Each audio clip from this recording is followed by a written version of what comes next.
Alright, so this is the game of Stonewall, the Battle of Kernstown. Came out in an S&T magazine. I'm sure...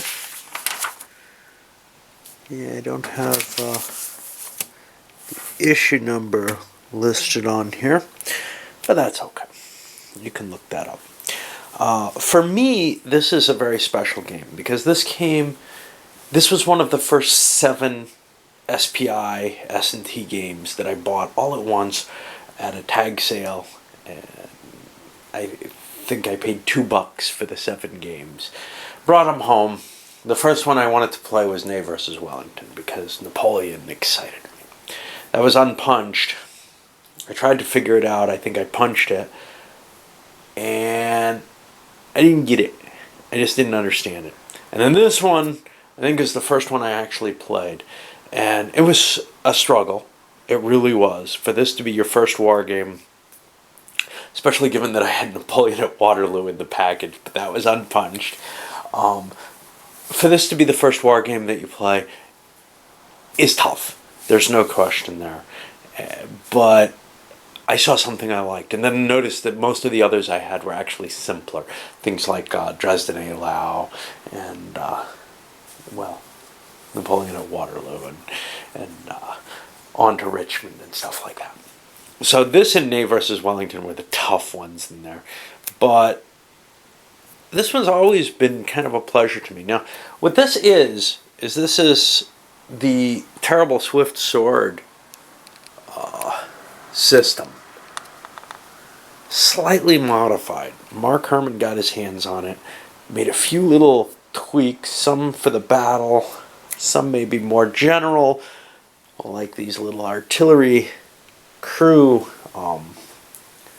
handling, which then became kind of standard in sort of the second incarnation of the TSS system, which was Great Battles of the American Civil War, which I think now has gotten more incarnations, going to some kind of chip pull system or something. I don't know.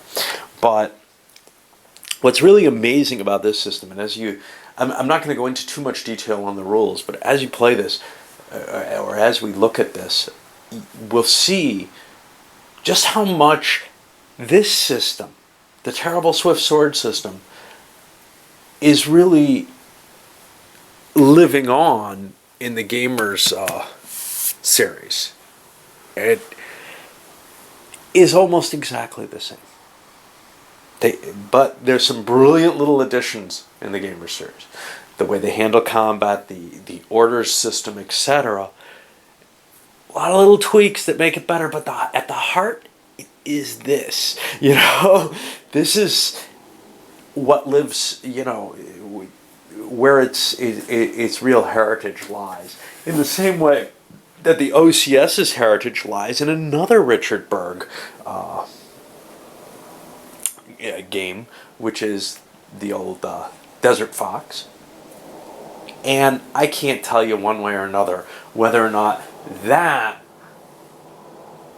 is terribly similar to Campaign for North Africa. But Desert Fox is definitely at a more reasonable level. And you see that same level carried on in the OCS. Alright. So let's take a look at what we're actually doing here. Well, to begin with, it's a decent-sized rulebook, 16 pages. For an SPI set of rules, that means you can pack quite a bit in. You really can.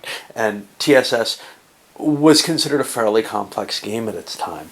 This is definitely capturing that, but to tell you the truth, it's all pretty simple once you get used to it.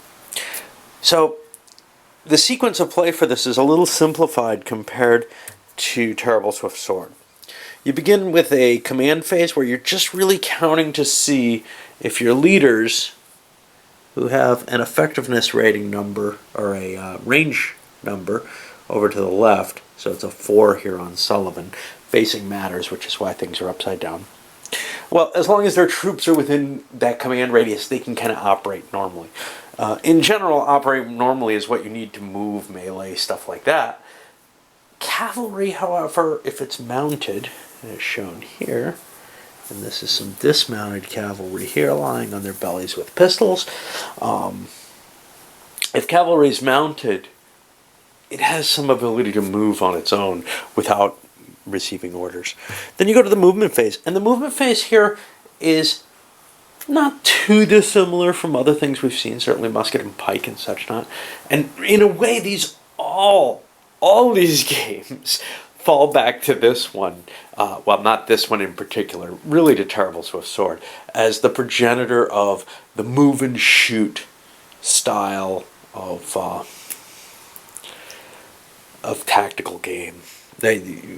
Taking aside the Panzer Leader, Panzer Blitz type stuff, which is clearly move and shoot, but a very different flavor to it. You see much more of this flavor in systems. Okay, so let's look. Here what we have is different terrain effects chart on different movement classes of units, all combined to the different terrain types to determine what the cost is. And that's become pretty much standard at this point. What's missing here is, well, there's no movement allowance on the counters. Okay, that's kind of a new innovation. Are there old innovations? Gosh, I don't know. But anyway, that's something that TSS kind of put into play that other games never had. The old SPI games, it was always, you know, combat strength movement, combat strength movement. Here, you just have a size factor, really, in the number. That's what these values are. Let's take a look at what they stand for. So on here, what you have is, let's turn around so we're facing the same direction. How about that? What you have at the top is, of course, the unit designation. Sometimes that goes in different places in different games. But in this one, and in the TSS system, it shows up here. You got a little silhouette to show you what you're dealing with, and that's, in a sense, that was almost an innovation as well, because prior, not for this system, because you see it in Breitenfeld as also, you see it in some other games, but so many games in this period were using the NATO symbols for like Civil War units, and there's something really kind of disturbing about that. I don't know. It doesn't bother me as much in World War I, though, so I don't know what to say.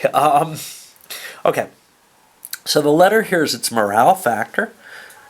Then the R is its weapon type. In this case, these are rifled muskets. We have a number of different weapon types available here. We have rifled muskets and pistols. Now, what we don't have here is the smoothbore muskets. And to tell you the truth, there had to have been some, I'm sure. There had to have been some units that should have been equipped with them. But this was a simplification of the TSS system, and maybe the feeling was there were so few smoothbores on the field in this battle. Maybe they were all rifled, I don't know. And then here we have two different artillery types, smoothbore Napoleons and rifled cannons, with the rifled cannons being better at range and the smoothbores better at a closer distance. Pistols obviously aren't a great weapon. Now, when you go to TSS, you have people with shotguns and stuff like that. Some very interesting and Whitworth cannons that can shoot across the map at 70 hexes.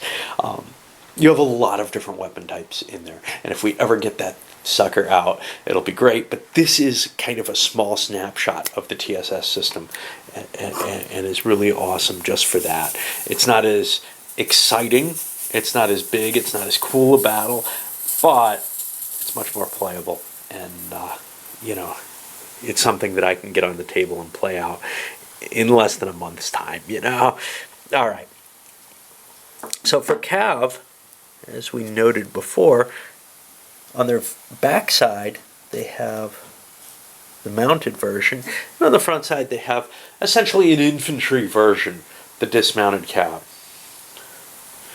Artillery, likewise, has its limbered version on the back. Infantry on the back, however, has a routed version.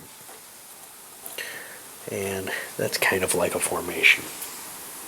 Terrain is simplified here compared to, say, the Gamers games that we've been playing, or that we played a while back.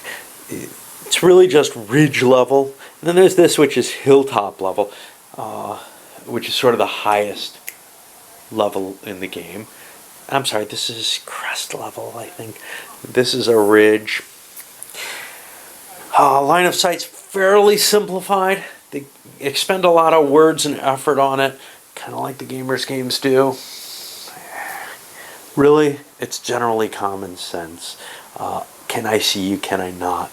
There are some edge cases in these games, though, that you do have to look up. No question about it. All right, let's get back here. So what is the big deal about the move? Well, the movement points aren't listed on the counters, and they're also not on the map. The only place they're covered is here in the rules, and it's fairly simple. Your regular units are mainly 5 movement points, and the mounted cav and the horse artillery and the leaders are at 10. Standard artillery is at 8. La la la. Okay. Stacking is pretty simple. 2 counters per hex, no more than 8 strength points, but there's, exceptions like those guys in reserve back there that kind of pile of units there. I don't want to use the counters because they're on the back of the in-column counters, and there just really aren't a lot of counters in this game.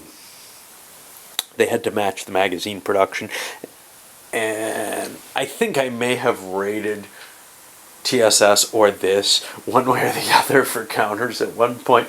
I'm not sure because I have this kind of weird 1-point counters and 2-point counters, and they both have the opposite on the other side. So somehow this may have ended up with different counters. No big deal. It's not like I sell my games. All right. So after you move, there's a defensive fire phase, and the player whose turn it isn't gets to shoot all his weapons. Now, in the case of artillery, when he fires, he has to mark off the shots. And initially, the Union has 8 ammo. The Confederates have 6 per battery.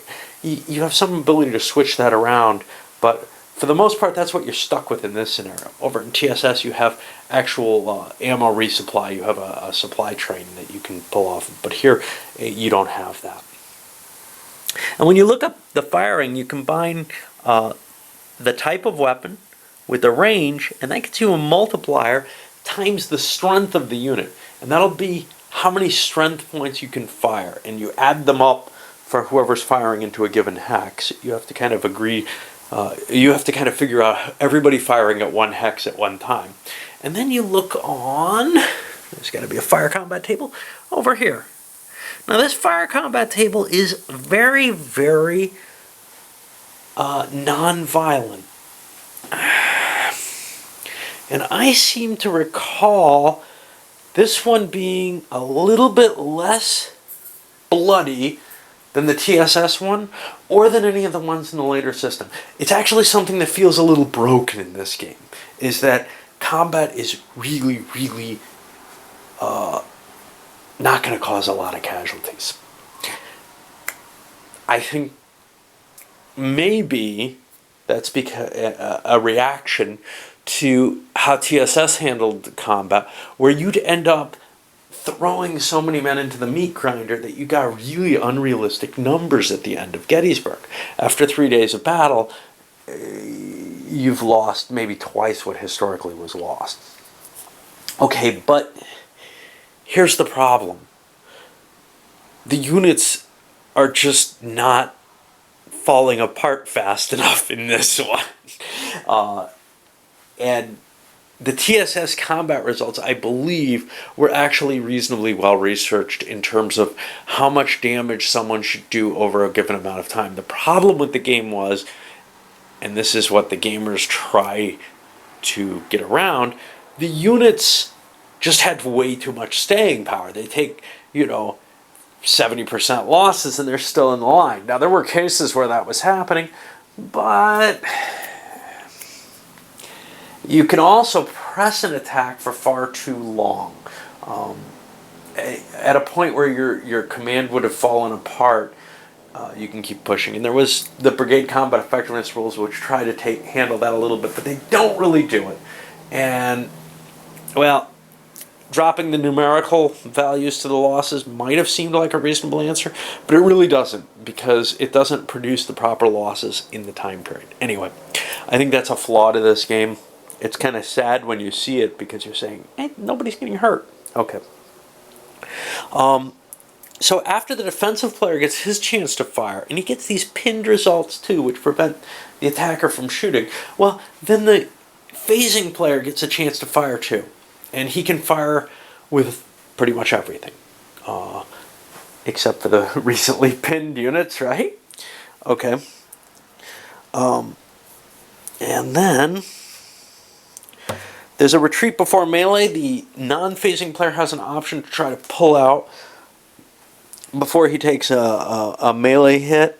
And I think, yeah, he has to make a morale check to see if he just routes trying to run. And then the attacker is allowed to advance in and actually melee the defending units. Then there's a final command phase where you're allowed to rally routed units. Now, that's going to be the other number on these leaders. So we see the 4 that Sullivan has. That's his radius. Well, the 1 is how many sort of morale actions he can take. And it also, I believe, is his effect on morale. A bonus for morale. Okay. So, we've got a game where facing matters. It doesn't cost to change facing, but you do have, and this is again like the gamer system, you do have to maintain a facing to indicate where your enfilade hexes are and which part you can fire out of. Melee is going to be handled on this kind of weird thing, which is going to be a differential table based on strength, and you get kills, captures, and the melee can continue based on it. Okay, let's see what else we got that's a little weird here. So this has the concept of reaction fire in the sense that if units pull out of where you would be able to shoot them, say during your defensive fire phase, well, you can shoot a withdrawal fire at them. You get a chance to shoot them even though they're leaving. On another side of things, if units retreat into your zone of control, i.e. the hex right in front of you where you can shoot, basically the 3 hex sides, the 3 hexes right adjacent to you, then you're also allowed to shoot at them as they retreat into that hex. Okay, so this particular one, mounted Cav. Cav is going to suck in the American Civil War era in general. It's not really meant to fight in the field, but people keep trying to do it in many of these battles, and this one had a big Cav versus Cav battle. Basically, there's a slight advantage to Cav doing a mounted charge. They're better at that than, say, infantry are in melee, but they're going to get chewed up because there's modifiers against them trying to charge into infantry unless they can get them from behind. Okay. The Union, in this particular scenario, has its own little morale track.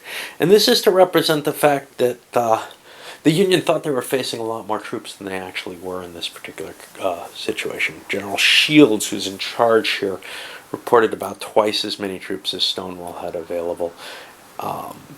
So that's the stated reason for this. I don't know if it really is, but what's going to happen is every turn the Union gets 10 morale points.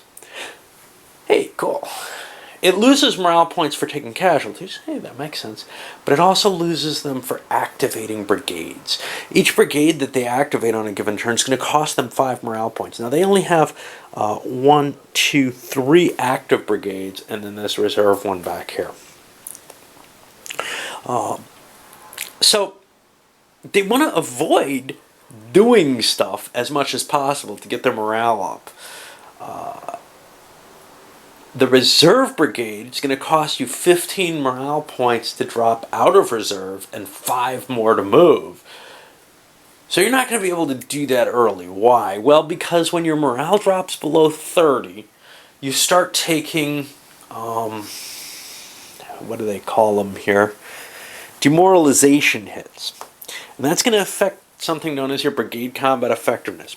The brigade combat effectiveness is tracked on here, and its basic function, and this is from TSS, is, actually it's an optional rule in TSS, is you mark off losses on here, and once you get enough losses, the unit is brigade ineffective, and it becomes less capable of fighting. In this particular case, in this game, it means it costs 10 to activate instead of the 5. It also means that your opponent gets a victory point bonus, which is something the gamers then took and made when you wreck brigades. That becomes a victory point condition. That was not the case, I believe, in TSS. I believe BCE was an optional rule there, and it just affected your actual combat ability. Most of those combat ability effects have been carried over. You can't really melee a route to a unit that's in command, causes the entire command to route. It just really makes it unable to stand in its way. All right. So now, for victory conditions are largely based on casualties listed here. You get a few victory points for each thing you kill. Great. The Confederates, however, get some specific ones. They get points for exiting troops off the North map edge. 5 points per unit per strength point that they exit from there, under conditions that they're under leadership, blah, blah, blah. They get 10 times for exiting these guys, their Cav, off there. Now, the Cav is not very strong, but it's also not great in combat. The best thing you can do with that Cav is get it off the map. And you want to kind of force the Union to prevent the Cav, to put themselves kind of out of position in trying to screen against the Cav. Because that's really a killer small amount of force that you can throw off the map to get a lot of points. The rest of your troops you probably don't want to withdraw from the map for a variety of reasons. You may lighten the scenario, but here's the problem. The Union gets additional victory points for every army morale point that they don't spend. So, if I withdrew from the map on turn 1, which is impossible, but let's just say I could get all my Confederates off the map then, well, every turn I'm getting 10 more victory points for the Union. So, you kind of have to fight the battle. You can't just charge through. However, putting yourself in the position where the Cav can get off easy is very worthwhile. Putting yourself in a position where you can fight and maybe take on a brigade at a time with all of the Confederate forces. And these are going to be coming in as reinforcements. This one should be here. Now, for the Cav to actually be able to get the points for coming off the map, Ashby has to still be alive. It can't just be his replacement, and he has to exit with them. Okay.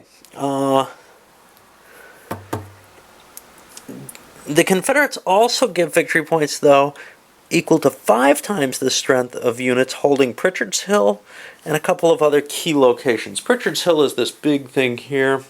The other locations that are important are 2411, 2910, and 2912. 2411, it's going to be this hill, this entire hill. Really, actually, it's all these hexes that are important. And I think 2910 and 2912 are those two. So these are all worth 5 times the points that you put on them in terms of strength. So they're as good as withdrawing from the map. If you could take Pritchard's Hill, not only do you get that 5 times points, but you also kind of dominate the battlefield area and, you know, can exert your strength elsewhere. Anything else of excitement here? There's optional rules on artillery overshoot we're going to be using, which is if you're firing at 80 hexes or more, there's a good chance that you're going to shoot beyond where you're aiming at. And that, I believe, was in TSS. And that's about it, really. Anyway, I'm excited to give this one another shot. I know it's kind of depressed me the last few times I've played it, because probably primarily because of the less bloody combat. It doesn't feel right compared to the others. The units aren't melting as fast, and it feels more like a pushing match than it does an all-out combat. But anyway, this was really a great find for me to see a game that really tried to model combat in enough detail that I could picture what the hell was going on. Some of the others, the Napoleon's Art of War stuff and Napoleon at Waterloo,